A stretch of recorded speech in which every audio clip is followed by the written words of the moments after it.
पहली जीत के नशे में पागल हो गए हैं खंडेराव। नमस्कार दोस्तों, स्वागत है आपका आपके अपने चैनल हंग्री स्पिरिट्स में।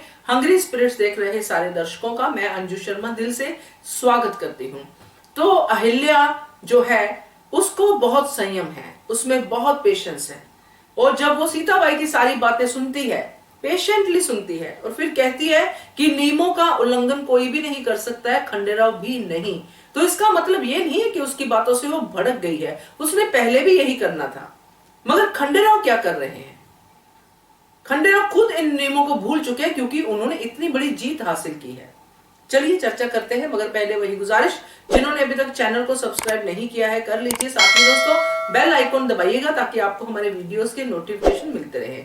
अपने जीत के नशे में चूर खंडेराव अपनी पत्नी को गिफ्ट देते हैं, और पत्नी कौन है? अहिल्याबाई। जानते हुए भी कि अहिल्याबाई अपने नियमों का, अपने राज्य के नियमों का कितना मान रखती है, फिर भी वो ये कोशिश करते हैं क्योंकि वो उस समय ये सोच ही नहीं पा रहे हैं कि अहिल्या क्या सोचेगी।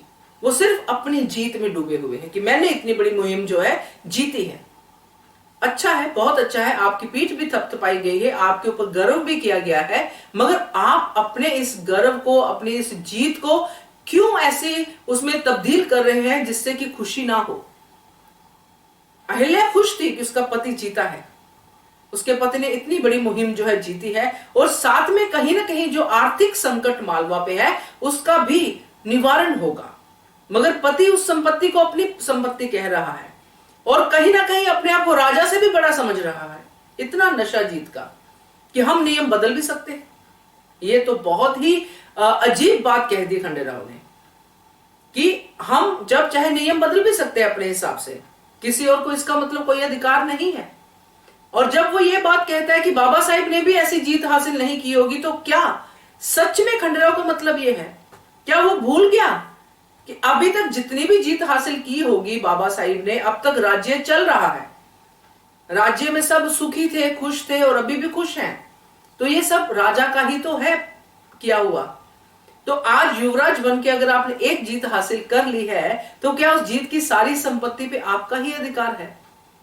तो ये सारी बातें इस और ही इशारा करती है कि पहली जीत हजम नहीं हो रही है खंडेराव को, और वही उसकी मां का हाल है। तो ये जितना भी इंसिडेंट हुआ, जैसा कि अहिल्या ने बोला कि वो बोल देगी बाबा साहिब को, उसने वो अभी नहीं बोला। उसने काफी सारी बातें सुनी, काफी सारी चीजें समझाने की कोशिश की, फिर उसने बोला।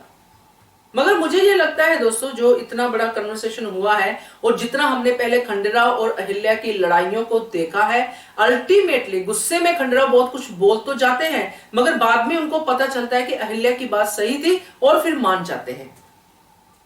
तो ऐसा ही होगा जो मुझे लग रहा है कि बाद में खंडेराव समझ जाएंगे कि अहिल्या सही कह रही थी, इसीलिए वो नॉर्मल भी हो जाएंगे और संपत्ति भी राज्य को दे देंगे। ये मेरा मानना है। बाकी देखते हैं आगे के एपिसोड्स में क्या होता है। आपका क्या कहना है कमेंट करके बताइएगा। देखते रहिए channel hungry spirits. Thank you so much. Subscribe to our channel by clicking the subscribe button.